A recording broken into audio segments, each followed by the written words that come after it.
Bonsoir à tous, bienvenue dans votre émission Qui sont-ils? Aujourd'hui, à partir de la RTNB, je vais me rendre dans la commune de Lohelo. Aujourd'hui, l'invité de cette émission est une grande personnalité.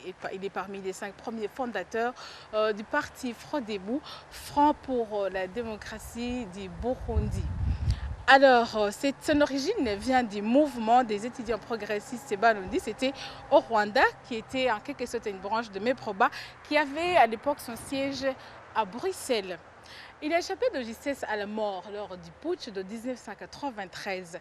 Aujourd'hui, en tant qu'ancien chef d'État, il siège dans la Chambre haute des représentants du peuple et du petit garçon de l'école primaire centrale de Nyabiraba aux fonctions de chef de l'État, en passant par le président de l'Assemblée nationale, mais aussi ministre des Relations extérieures, etc. Le parcours est très long. Alors, si vous voulez avoir des détails sur son parcours et sa vie, c'est dans quelques poussières de secondes. Je vais le suivre chez lui dans la commune de Lohelo. À tout à l'heure.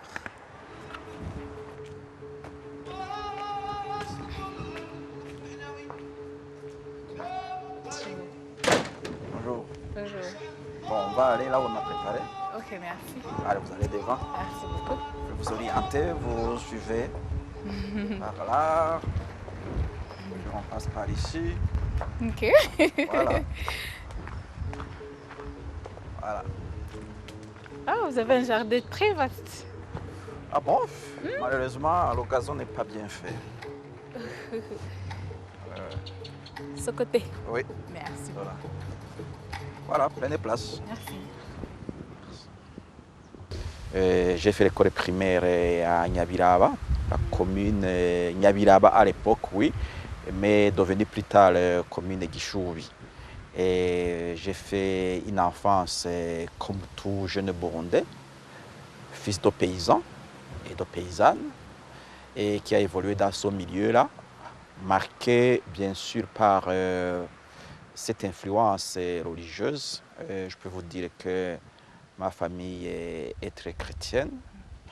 Bon, l'école primaire, donc je l'ai fait à Nyabiraba, et puis après, je suis allé au petit séminaire de Mugera, où j'ai passé 4 ans. Juste après, je suis allé au collège Notre-Dame de Gitega, où j'ai eu mon diplôme des humanités en lettres modernes. Et puis après, j'ai fait 3 ans ici à l'université, que j'ai interrompu en 1979, où je me suis réfugié au Rwanda, où j'ai terminé mes enseignements universitaires avec une licence en histoire et géographie, option géographie. Et après cela, je suis entré dans la vie professionnelle comme producteur animateur à la radio nationale à l'époque, devenu plus tard d'ailleurs radio-télévision nationale. Et 3 ans après, j'ai entamé la carrière politique dans laquelle je me trouve jusqu'à aujourd'hui. Je pense que nous allons revenir à tout ça en détail. Faisons maintenant une marche en arrière un tout petit peu. Vous étiez quel genre de petit garçon à l'époque? C'est plus une sorte de turbulence, je pourrais dire, peut-être liée à l'adolescence. Au petit séminaire de Mugera, je vous donnerai par exemple une anecdote où il m'arrivait de prendre des dispositions pour éteindre la circulation du courant afin de permettre que la soirée soit davantage libre pour moi et pour mes amis. Mais je vous dirais aussi que j'ai eu une enfance très studieuse et du fait que je suis d'une famille dans laquelle il n'y a pas de fille. Elle est morte là. Non. La seule sœur que j'avais est morte à un très jeune âge. Et des fois, nous étions donc obligés de travailler avec notre mère, d'autant plus aussi que mon père est mort très jeune, à 48 ans, en 1974. Et voilà le type de jeune que j'étais. Mais on me dit aussi qu'à l'école primaire, j'étais studieux. Mais je vous dirais que je n'avais pas d'excellentes notes. À vrai dire, j'avais des notes moyennes. Et quand je regarde mes bulletins, par exemple, au petit séminaire de Mugera, je vois que j'étais toujours autour de 60%, pas plus. Quel genre d'ambition vous aviez à l'époque? Avez-vous pensé au moins une fois que vous seriez un jour président de la République ou un révolutionnaire comme vous l'avez été? Non, L'idée vous est venue?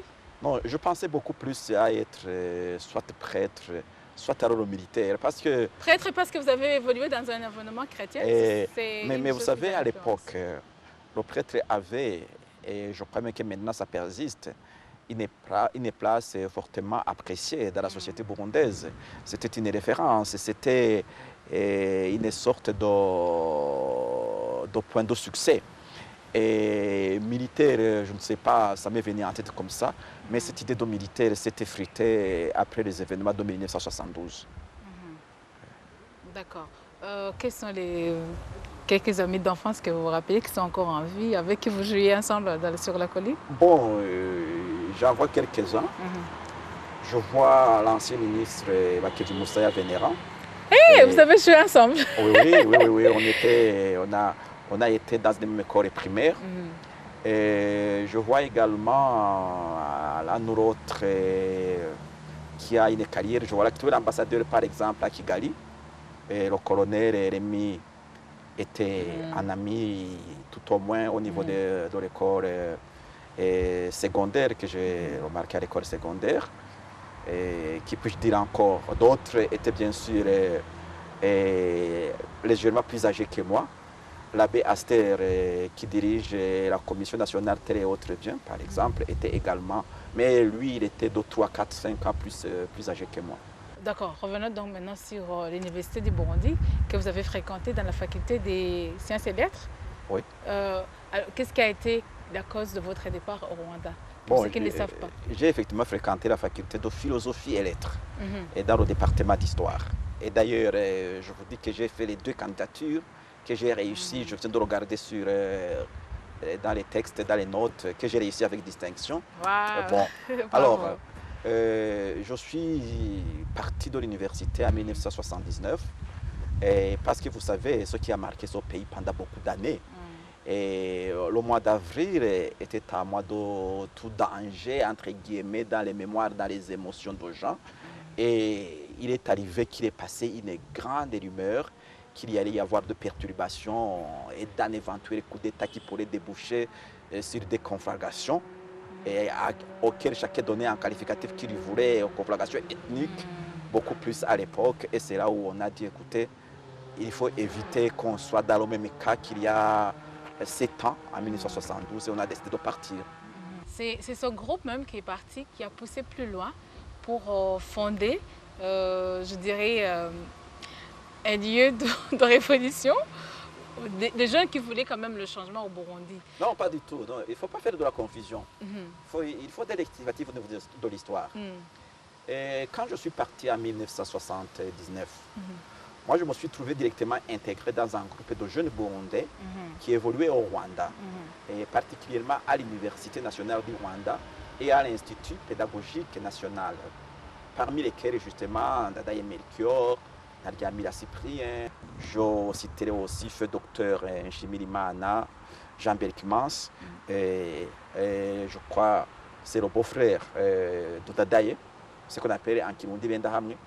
Je vois également notre donatien qui est également décédé.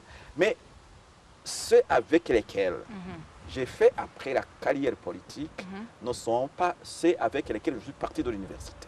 Ah bon? Moi, je me suis retrouvé directement dans ce cercle de gens, de Bampel, le mouvement des étudiants progressistes Barundi.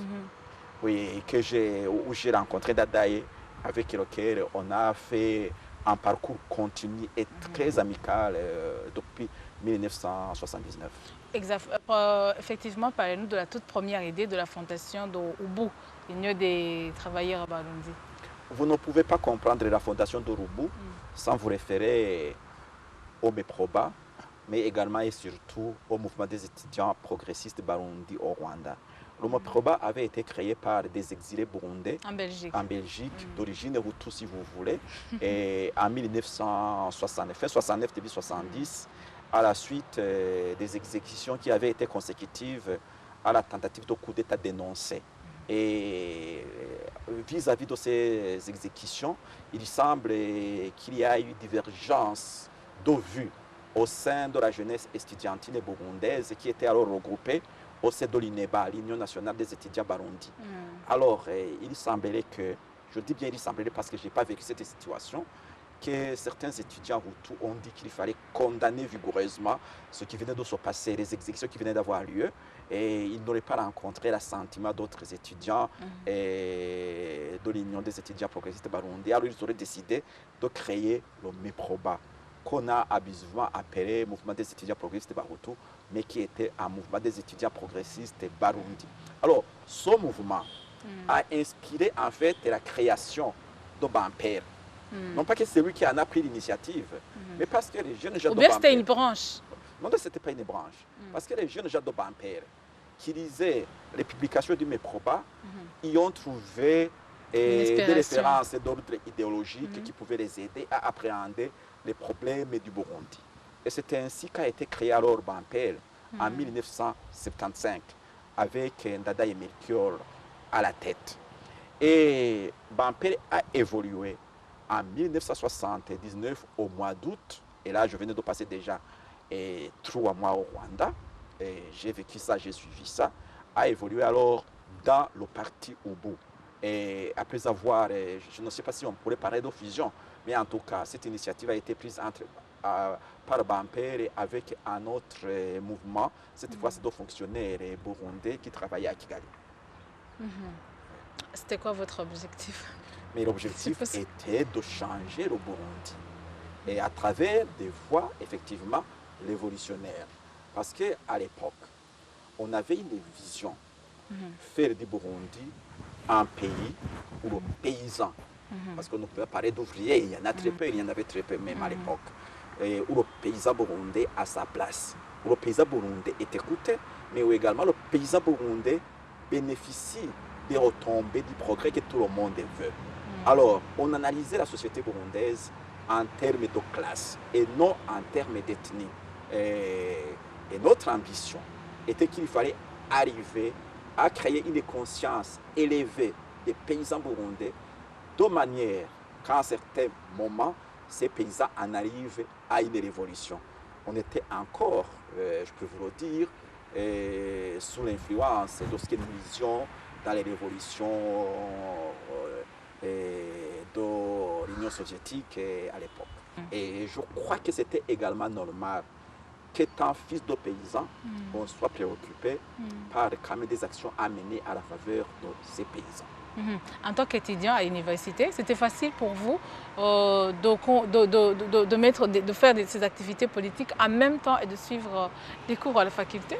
Je pense qu'il faudrait peut-être que ceux qui ont des ambitions politiques aujourd'hui s'inspirent de ce qu'on faisait. C'était vraiment très exigeant et très rigoureux. Par exemple, si je vous dis ce que moi j'ai fait, quand je suis entré à Bamper, je ne suis pas allé me faire inscrire comme ça. J'ai dû subir une formation avec quelqu'un qui s'occupait de moi et qui donnait rapport à un comité de recrutement pour dire, écoutez, il a assimilé la base minimale de notre idéologie. Après également, on vous suivait au niveau de vos comportements par rapport à l'idéologie à laquelle vous veniez d'adhérer. D'accord. Alors, ça vous demandait également, je pense, quelques moyens financiers, n'est-ce pas? Bon, vous aviez des... D'abord, le moyen, c'était notre volonté. Parce que je me souviens qu'on lisait beaucoup. Moi, je vous dis par exemple que parmi les premiers ouvrages que j'ai lus, c'était les ouvrages de Lénine, les ouvrages de Marx. Et à un certain moment, je pense que j'étais à même d'aligner les différents tomes de ce qu'on appelait à l'époque les œuvres de Lénine. Et on les lisait. Et on les lisait. Et on lisait Marx. Et on sait combien les livres de Marx sont très très durs à comprendre. Mais on s'astreignait à le comprendre et on s'astreignait à voir si à partir de là, je ne dis pas qu'on pouvait transposer, ça pouvait nous aider à analyser la société burundaise. Revenons au gouvernement burundais. Est-ce qu'il était à cette époque, il était au courant qu'il y avait une existence de ce groupe au Rwanda? Généralement, je pense, parce que quand même, les États sont dotés de services de renseignement qui, pour ce genre de choses, au-delà des frontières, c'est pas évident. Doivent savoir. Tout ce que je sais, c'est que quand nous sommes arrivés ici, on a vu quand même que le gouvernement était au courant de nous, parce que même rentré en 1983, parce que nous sommes rentrés avec Ndadaye, le 1er septembre, si je me souviens bien, c'est là où nous sommes rentrés. Même l'entrée ici, nous avons continué dans la clandestinité. Et jusqu'à la création, toujours en clandestinité, du parti Sawanya Frodebo en 1986. Et nous avons poursuivi en clandestinité jusqu'à 1992, quand le parti Sawanya Frodebo a été agréé. Et mon Dieu, avec quelle peine a été agréé après 6 ans de clandestinité. Quoi qu'il en soit, je suis convaincue que votre groupe, la naissance de votre groupe, a vraiment changé le cours de l'histoire du Burundi à jamais. Bon, et il appartiendra au peuple burundais de le dire. Et certainement que les historiens le diront un jour. Mais en tout état de cause, je peux dire que nous avons lancé un défi, le changement. Et quand on parle de changement, il ne faut pas être trop idéaliste. Il ne faut pas être très strict sur les méthodes. Il faut savoir adopter chaque fois les méthodes par rapport au contexte. Je vous dis par exemple que quand nous avons fondé le parti Ubu, nous prévoyions dans les étapes que nous appelions révolutionnaires une étape de lutte armée. Mais en 1981, avec les remous qui commençaient déjà à se produire dans le monde soviétique, à partir de la création du syndicat Solidarność en Pologne, nous avons analysé, nous avons dit, le monde commence à bouger. Nous avons également analysé l'environnement régional et nous nous sommes dit que la lutte armée n'était pas nécessaire. Et c'est ainsi que Dadaye a arrêté une stratégie, qu'il fallait plutôt voir comment créer une vaste alliance des progressistes démocrates burundais. Et cette alliance-là devait rassembler ces progressistes que nous étions dans les milieux des réfugiés avec les progressistes dont nous étions au courant dans l'environnement du parti Iprona. Et c'est ainsi qu'on a décidé de rentrer. On a dit, on renonce à la lutte armée, on va faire la lutte politique uniquement, et cette lutte politique va transformer le Burundi. Excusez-moi. Oui. Comme vous parliez que ça, le MEPROBA a été une de vos groupes qui vous influençait, donc qui vous donnait l'inspiration. Pour le Congo ou bien d'autres pays africains, on a vu que, par exemple, au Congo, il y avait le Cuba qui donnait des aides, pas nécessairement les armes, parce que vous, à ce moment-là, ce n'était pas la lutte armée.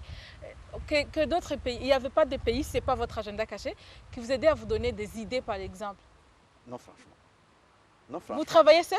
Nous avons d'abord fait ce que nous avons fait par nos propres lectures. Je vais d'ailleurs vous donner une anecdote. Quand j'ai raconté cela au président Museveni, il m'a dit, finalement, si on avait su, on aurait dû vous aider parce que vous aviez une bonne vision pour le Burundi. Et j'écris dans mon livre, d'ailleurs, je ne sais pas si on va y revenir, que je le regrette parce que c'était moi qui étais responsable de la diplomatie d'Orubu. Mais nous étions beaucoup plus sous cette dynamique de générosité d'une jeunesse qui voulait par ses propres moyens changer le Burundi. L'on a commencé à s'intéresser à nous quand on a vu le parti Frodebo sortir lors des meetings que nous organisions en 1992 à partir du mois d'août. Là, on a commencé à voir ce qui était le problème. Parce que jusque-là, nous travaillions beaucoup plus dans la clandestinité. Alors, vous étiez tellement décidé que vous avez même refusé le poste d'enseignant à l'école normale, à une des écoles normales du Rwanda? Bon. Ou bien c'était pas bien payé à l'époque? Non, non. Quand je termine mon université à l'Université nationale du Rwanda, quand j'ai la licence, et les orientations qui sont faites me désignent comme enseignant dans une école de Nyamasheke, qu'on considérait comme vraiment dans la brousse la plus lointaine. Mais ce n'était pas ça qui était la raison. La raison était que nous avions déjà décidé avec Ndadaye que nous devrions rentrer ici pour implanter nos idées. Et d'ailleurs, nous n'étions pas les premiers à rentrer. Parce qu'il y a des éléments précurseurs qui étaient déjà ici. Je vous cite par exemple Febachinoni Daniel. Je vous cite Ngariamira. Je vous cite Ngendakuba Léonce, qui étaient déjà ici. Et là, quand nous nous sommes venus, c'était pour rejoindre l'équipe. Et je vous dis également que l'équipe était déjà à l'œuvre. Si donc je ne suis pas allé enseigner à Nyamasheke, ce n'est pas parce que c'était dans le lointain rwandais, non, c'était beaucoup plus que nous avions pris la décision de venir implanter, continuer, participer avec ce que nous avions envoyé ici à implanter nos idées révolutionnaires, nos idées de démocratie. Quelque chose m'intrigue, Monsieur le Président. Oui. Vous rentrez au Burundi, au lieu de... Je vais comprendre. Parce qu'on dit que personne ne peut travailler pour deux rois en même temps. Vous étiez en même temps au Frodebo, donc il n'était pas encore Frodebo à l'époque, mais également en même temps avec l'IPRONA que vous étiez censé à ce moment combattre l'idéologie, en quelque sorte. Comment est-ce qu'on peut expliquer ça? Et quand est-ce que l'idée de divorcer avec ce parti vous est venue? Pourquoi exactement? Vous savez, quand vous dirigez une armée, la meilleure façon de détruire votre ennemi, c'est d'être capable d'infiltrer ses rangs jusqu'en profondeur. Ok, c'était une stratégie alors. Nous avons dit, maintenant, si nous voulons combattre le parti IPRONA, nous devons le comprendre jusque dans ses racines. Et nous avons arrêté cette stratégie qu'il fallait nous intégrer. D'autre part, il était presque impossible à l'époque, le parti IPRONA étant une sorte de parti-État à l'époque, de prétendre à une quelconque promotion si on n'était pas dans ses rangs. Il faut le dire. Encore que, cela ne nous garantissait de rien. Parce que moi, quand je suis allé demander un emploi, nanti de mon diplôme de licencié en histoire-géographie, avec pré-orientation, pré-direction pour enseigner, on m'a dit qu'il n'y a pas de place. Et c'est ainsi que je suis même allé, compte tenu du mémoire que j'avais fait. Parce que j'avais fait un mémoire sur le développement urbain, je me souviens du titre. C'était sur la ville de Butare, densification de l'espace rural et croissance périphérique d'une ville secondaire rwandaise, le cas de Butare. Alors, considérant cela, je suis allé même au ministère des Travaux publics, demander un emploi dans le département de l'urbanisme. J'ai attendu et jusqu'à aujourd'hui, j'attends. Et puis après, il y a eu un appel d'offres à la radio en 1984. Alors j'ai dit, écoutez, comme je suis à la recherche d'un emploi, j'y vais. Et j'ai rencontré des amis, ceux qui sont devenus après des amis d'ailleurs, oui, avec lesquels nous avons passé le concours. Et c'est là où nous avons été recrutés à 3 licenciés à l'époque. Il y avait M. Kougourou Michel Marius, il est décédé. Il y avait M. Nahimana Jean Berkimans, je crois qu'il vit aujourd'hui en Belgique. Mais également, cette équipe était constituée par de jeunes journalistes qui venaient de terminer leur formation à l'école de journalisme ici. Il y en a qui sont bien connus aujourd'hui, M. Kabayabaya Augustin, M. Anselme Kateyunguruza, M. Marc qui est décédé également. Mais je vois également des femmes qui venaient de sortir de l'école de journalisme. Et Skora Bigaranya, et je ne sais pas si elle est toujours là. Oui, je crois, oui. Oui, elle est toujours là. Revenons sur votre infiltration. Donc, tout ce temps, vous avez joué l'hypocrisie. Non, ce n'est pas de l'hypocrisie. C'était plutôt de la haute stratégie. Êtes-vous sûr qu'ils ne savaient pas que vous étiez parmi ces étudiants qui venaient du Rwanda? Ils savaient, mais ils ont quand même... Ils savaient que nous étions entrés du Rwanda. Mais je ne crois pas qu'ils savaient avec exactitude ce que nous faisions. Sinon, vous n'aurez pas engagé. Je vous ai raconté par exemple mes amis avec lesquels je suis entré à la radio. Jean-Berkimans Nahimana, et qui se frottait dans le fameux milieu progressiste dont je vous ai parlé. Et Muhozi Innocent. Mais allez lui demander. On s'est fréquenté, on se connaît très bien, Muhozi Innocent. Parce que lui également a été recruté à l'époque à la télévision, à l'époque où moi je commençais à la radio. Alors, à un certain moment, quand on se promenait ici en ville, je lui ai montré tactique, on passait par ici, on passait par là. Je crois qu'il y a Jean Berkimans qui a fait, après un commentaire, il a dit, ah, ce garçon-là, finalement, on voit effectivement qu'il y a des méthodes qu'il a apprises. Oui. Alors, ce n'était pas donc de la malhonnêteté. Non, non, c'était des tactiques, des stratégies bien pensées pour aller vers la réalisation d'un objectif. Revenez sur le parti prenant. Quand est-ce qu'avez-vous pris conscience qu'il était temps de divorcer avec ce parti? Bon, à un certain moment, je vous ai dit, qu'on se disait qu'il Et fallait... je rappelle que vous avez une grande fonction chargée de Oui, l'information, oui. en quelques mots de la propagande. Nous avions décidé, partant du Rwanda, de créer une vaste alliance des démocrates populaires. Et de 1983 à 1986, nous avons eu des connaissances ici ou là. Nous sommes fréquentés. Mais quand il s'est agi de passer à la fondation d'un parti politique, nous avions eu l'impression, peut-être qu'on s'est trompé, je ne sais pas, que ce que nous considérions comme des progressistes évoluant dans le sillage de l'UPRONA ne se montraient pas mûrs ou acceptant la création d'un parti politique autre que l'UPRONA. Ils pensaient que toutes les transformations dont ce pays avait besoin pouvaient être réalisées de l'intérieur de l'UPRONA. Et c'est là que je vous dis, l'amertume au cœur, l'amertume dans l'âme, nous avons décidé de créer clandestinement le Frodebo. À un certain moment, on s'est dit avec Dada, écoutez, nous devons avancer. Les gens nous considéreront et nous verront au fur et à mesure que nous avançons. Ils verront qu'ils ne sont pas de villes tribalistes comme ils veulent nous faire passer. Et puis nous avons eu la chance également.